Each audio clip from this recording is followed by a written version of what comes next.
All right, guys. So let's look at different types of proteins today, protein powders that you can use to supplement in your diet.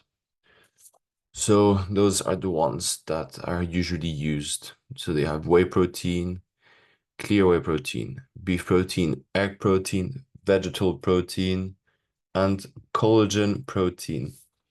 So let's first have a look at whey protein. That's the most commercially sold whey. It's also the most affordable. So first you have the classic whey protein, that's also known as whey concentrate, and it has like 60 to 80% protein content, has some fat, has lactose. It's the cheapest out of all of the proteins out there, or almost all proteins out there. It tastes quite good. Well, it's basically just like a milkshake, like a protein milkshake. And some if you get some of it, the brands, depending on the brand, it can mix well or not. I got some, I think, about 2 months ago. Naughty Boy Whey, um, white chocolate cook and biscuit flavor, I think. It was quite good, but it's much more rich than the other ways. It tastes generally just like a milkshake. If you make it with milk, it's literally just a milkshake. You could not tell the difference from an industrial milkshake and a whey protein milkshake unless you get some shitty flavor and a spelling mistake. Some shitty flavor or some shitty brand or just unlucky or whatever. So then you have protein isolate. That's my go-to way. It's the one I usually get. It has a high protein content, well, a higher one than whey concentrate, no fat, it's lactose free. It is more expensive, but sometimes when you calculate the gram for gram protein content, overall, you're not actually spending that much more because if you have 2.2 kilos or 2.27, whatever the content is of a whey concentrate, that has a shitty protein content. So let's say like 65 grams for 100 grams, so 65%. And then you have another one that has 90% protein. And let's say the first one is like 50 euros and the second one's like 70. You're not actually losing that much money for the protein you're getting. Sometimes maybe even you'd be saving money if you find a really good deal. It's much more digestible than well concentrate because obviously no lactose. So all the lactose intolerant people, including myself, you'd be more than delighted to hear this. Although lactase pills exist and you would be a fool not to take them, or you just didn't know they existed. So check them out because they're cheap as hell and you can eat all dairy products without being at risk of clogging your toilets or spray painting them. Then it tastes quite good usually. The same thing again. If you find a brand that does some good tasting whey, it usually tastes good across the board, apart from maybe one or two flavors. And when you go with chocolate, it's hard to go wrong.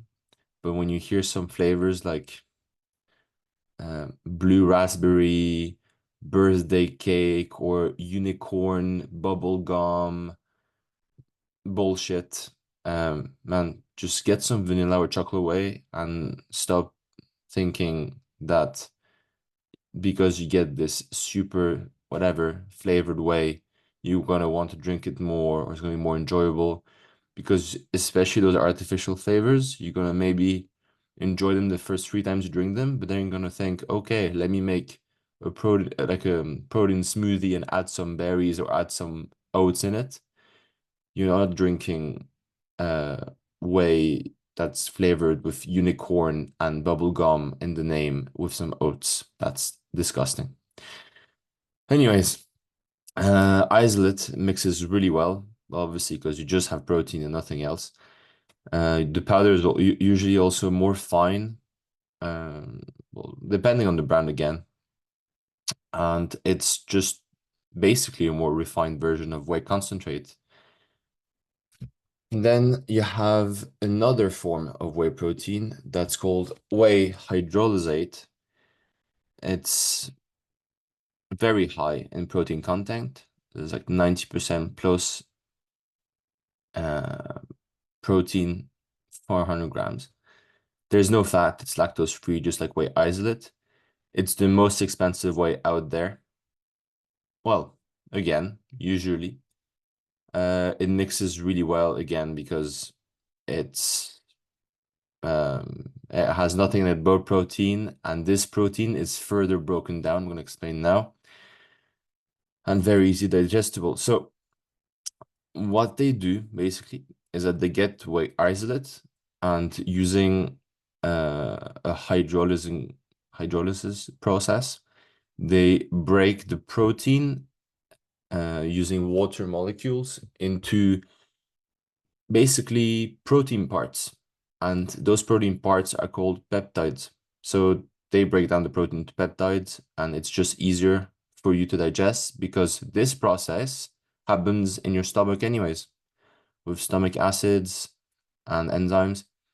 So they also usually add enzymes to help you digest it furthermore.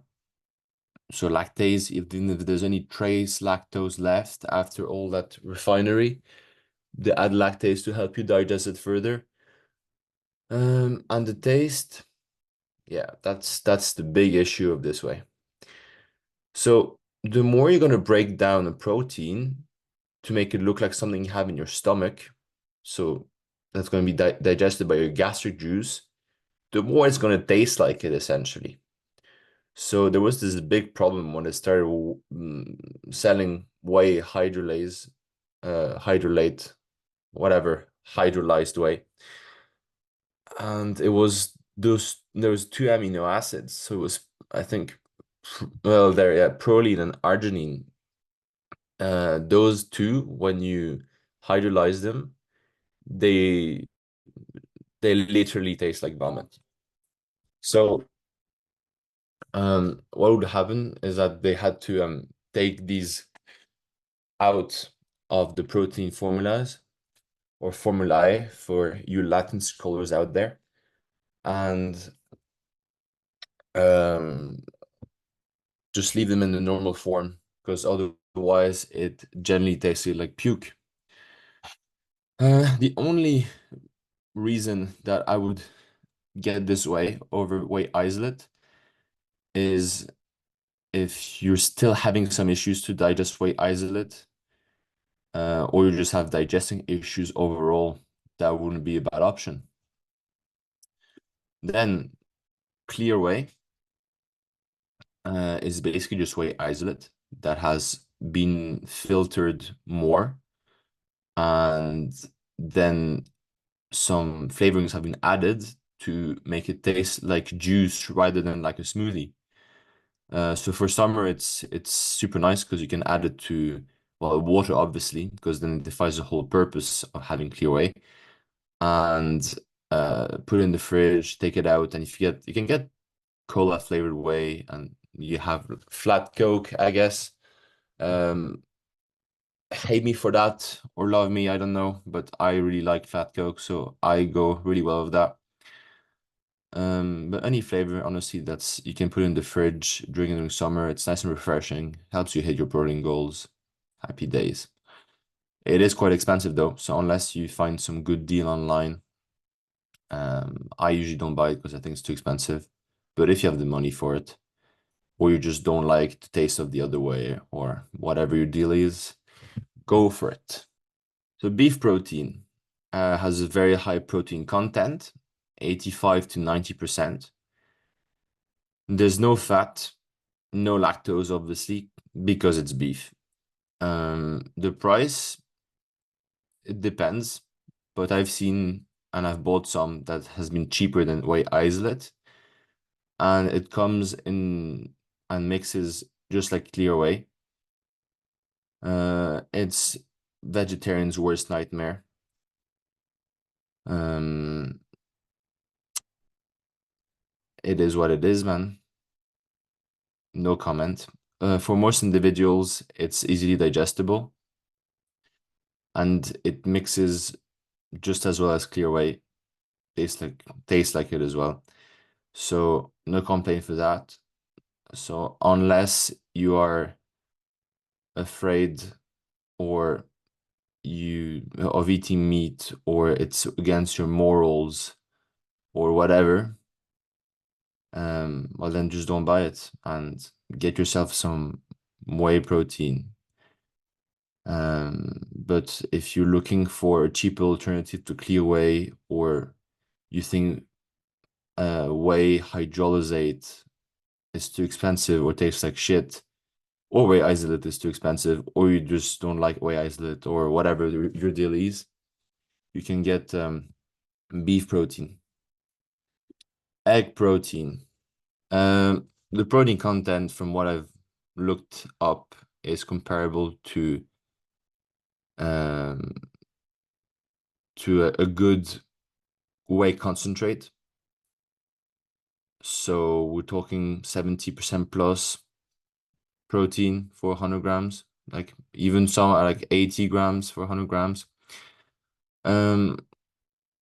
It's good for people that are vegetarian, lactose intolerant, so, or just the whey haters that, oh, it's bad for my skin. Okay, we get it, buddy. You just want to be breaking everyone's balls because it's bad for your skin. But you're still eating gummy bears and you're drinking sugar Coke. All right. It's not too expensive.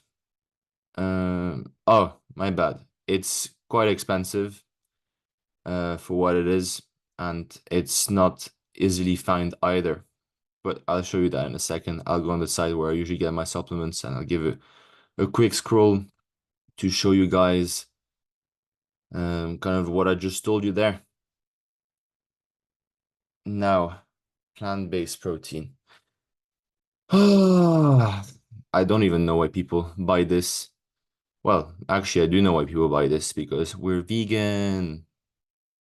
Uh, Anyways, so protein content is usually well, quite low. It's like 70%. It's not that good unless you get an isolate form, and then protein content is straight up bumped up to 90% or so. But no matter how high that protein content is, the diet score is shocking. Well, unless it's isolate, the diet score is shocking. So diet score, well, actually, let's just Google it because it's going to give you a better explanation. Let's see. Diet score. Let's ask ChatGPT. He's going to give us the best explanation possible. So, digestible and distensible amino acid score. Okay, I'm not going to read all of that, but basically, unless you want to pause the video and have a look, it's just how much your body is going to assimilate the protein. And in the case of well, there you go. Here you go. Look at that. Whey protein. Oh, look, it's the best. It's the most assimilable. Yay. Oh, what did I just say? What a coincidence. Oh, rice protein is shit. Well, that's a surprise. All right. And why is that? Because plant protein is usually bounded to fiber. So when you digest it, oh, wait a second, I can't digest fiber. But if the protein is bounded to it, I can't digest the protein either. So I'm not getting the protein that I'm eating from my diet because it's bounded to fiber. Okay, well, that's super helpful. Also, it has an incomplete amino acid profile, which just makes it worse than other proteins because it doesn't have the whole amino acid profile. Like, well, what more do you want? Like, this is just facts. That's it. Just don't buy plant protein. Obviously, unless you're vegan. No, if you're vegan, that's very important. Please get this protein. It's vegan's best friend, but the gain's worst nightmare. Yeah. Ah, vegans, man. I don't know what's the point of doing that unless it's usually to save animals because it's clear enough for health for all the nerds out there that say, I'm vegan, I'm in good health. You're most likely not, unless you're supplementing with 15 different supplements just to hit your micro goals every day. Uh, and yeah, actually, I don't know how you're getting your protein. But that's okay because that just means more meat for me. So I actually don't complain. If you want to be vegan, please go ahead. It's not a problem. And I will happily contribute to climate change, although it has been demonstrated that eating meat is not a driver to climate change if it's done responsibly, if the farming is done responsibly, which not most of the time, but a lot of the time it's not the case, especially in the US. Thankfully, I do not live in the US, so we're good. And then last, collagen protein. So that's a bit of a different protein. You shouldn't consider it as a source of protein you would have every day. Well, you shouldn't consider it as a source of protein that you count in your daily protein intake because it doesn't contain the full amino acid profile. Kind of like plant protein, but at least the amino acids it contains, which is glycine and proline and something like hexoglycine, something like that. Those contribute to collagen synthesis in the body, so at least it has like some good purpose. It's not just being shat out. Uh, and the only thing is that to explain um, its benefits, I'd probably have to do a different video about it. Because there's studies about it that show that supplementing with collagen does increase collagen synthesis. But those are most of the studies on PubMed, but I've heard from different sources that the studies that are best for the best studies for collagen protein are actually on PubMed. They're on a different search browser. I can't remember the name. It was some French YouTuber called Gundeal that talked about it. But and I just remember him talking about it from the video, saying that when you take collagen, your skin like does get better. So why wouldn't your joints and other aspects of your body where collagen synthesis occurs? So I actually started taking collagen myself right now, and I'll see if it helps me in any way. But I've already taken it actually, I think 3 years ago. I did actually start feeling some benefits after a month. Maybe it was placebo. Placebo effect is definitely something. But I'm gonna start taking it again just as a safety net, because why not if I can reduce some of my joint pain, which is just chronic. Um, yeah, just unlucky genetics, but it is what it is. And I forgot to add it into the slideshow, so I just popped it in right there. Casein protein. It has a good protein content, 80% plus for 100 grams. Um, it's found in concentrate or isolate form. Obviously, just one doesn't have lactose or fat, as we've just seen previously. It's slowly digested, and some might find it harder to digest than others. I personally don't feel a difference. My issue, not really an issue, but why I'd go for whey rather than it is just so when it's mixed, it's like a slurry. It's super thick, and the taste, it's like so you know those gelato ice creams? Like imagine if somebody messed this up really, really bad with like cottage cheese. That's kind of what you're looking at. Like not no gone off taste or anything, but it's just thick, clumpy, meh. Theoretically, it's a good source of protein, especially when you're going to periods of fast. So like when you take it before bed, for all like these hours that you're going to be sleeping and not eating, you can still have some protein synthesis going on because it's digested much slower. It's not too expensive either. And if there's one thing that it's quite interesting for, is to leverage it when you're cutting. because when you drink casein, I'm telling you, you're not hungry after. Like you feel so full, it's almost disgusting. So like 2 scoops max, max, max. Um, and even when you mix it, make sure you put more water than for whey, because I like a thick whey shake. It tastes good, but a thick casein shake, it's horrible. It's just disgusting. I don't know what other words I can use to describe it. And I did that once. Don't repeat the same mistake. Don't use milk. Mixing this with milk is literally had to ruin your evening because you're just going to be throwing protein in the bin. And if you do try to drink it, which I did, you're going to be gagging while doing it. It's just a bad idea. Don't do it.